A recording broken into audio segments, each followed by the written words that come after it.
नमस्कार, मैं हूं आलोक मोहन नायक और चूचू की गप्पों में आप सबका स्वागत करता हूं। आज फिर महाभारत से मैं एक किस्सा खोज कर लाया हूं आपके लिए। महाभारत में एक बहुत मजेदार चीज आप देखेंगे कि कृष्ण भगवान पांडवों की जो कस्में थी, जो शपथ थी, इससे बहुत परेशान थे। ये लोग कभी भी प्रण ले लेते थे, कभी भी कसम खा लेते थे, और वो कसम ऐसी होती थी जो कृष्ण भगवान को बहुत परेशान करती थी। तो इसी तरह से एक कसम अर्जुन की थी कि अगर उनके किसी ने गांडीव का अपमान कर दिया तो वे उसको हत्या कर देंगे, उसका अंत कर देंगे। तो महाभारत के दौरान ऐसा एक प्रसंग आया कि युधिष्ठिर ने, धर्मराज ने अर्जुन के गांडीव का अपमान कर दिया।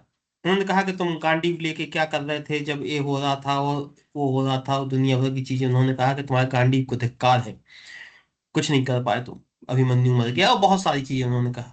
तो बात, अर्जुन ने कसम खा ली थी कि अगर किसी ने उनके गांडीव को अपमानित किया तो वे उसकी हत्या कर देंगे। अब बड़ी मुश्किल बात कि उनको अपनी शपथ पूरी करनी है, अपनी कसम पूरी करनी है, तो वे युधिष्ठिर को मानने के लिए तैयार। कृष्ण भगवान आए तो उनने कहा बड़ा टेंशन हो गया भाई, धर्मराज को मानना है नहीं तो हमारी कसम टूट जाएगी। तो कृष्ण ने कहा कि एक बहुत सरल बात है, अगर तुमसे जो अग्रज है, जो ज्येष्ठ है, जो तुमसे उम्र में बड़ा है, अगर तुम उसका अपमान कर दो तो वो भी हत्या जैसा है।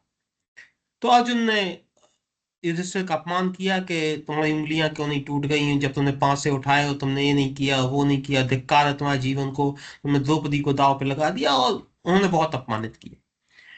तो वो उनकी शपथ पूरी हो गई। लेकिन कुछ देर बाद अर्जुन अपनी वो अर्थी बनाने को तैयार, कि अपना अंतिम संस्कार के लिए तैयार। उन्होंने कहा मैं आत्महत्या करूंगा। कहने क्यों, अब क्या हो गया? कहने लगे बड़े भाई का अपमान करने के बाद मैं अब जिंदा नहीं रह सकता, तो मैं आत्महत्या करूंगा, क्योंकि भाई का अगर अपमान हो गया है तो अब मैं जीवित नहीं रहूंगा, मैं आत्महत्या करूंगा। कृष्ण भगवान बहुत परेशान के, एक से बचाया, अभी दूसरी बात शुरू हुई भी आत्महत्या करने की। तो कृष्ण भगवान ने एक बहुत गजब का उपाय बताया, वो सुनिए। उन्होंने कहा कि अगर तुम अपनी प्रशंसा खुद अपने मुंह से करते हो तो आत्महत्या जैसी ही है। तो फिर अर्जुन ने अपनी प्रशंसा खुद अपने मुंह से सबके सामने की, और उसे आत्महत्या माना गया। तो महाभारत में कुछ ऐसे प्रसंग हैं जो बहुत जीवन को सिखाते हैं, और मैं लगातार आपके लिए महाभारत के भी किस्से चूं चूं की गप्पों में लाता रहूंगा। मुझे लगता है आप इससे लाभान्वित होंगे। अगर आपको कोई किस्सा बहुत अच्छा लगा है, कोई आपके पास भी कोई विशेष किस्सा हो, तो मुझे जरूर भेजिएगा कमेंट्स में। बहुत बहुत नमस्कार, धन्यवाद।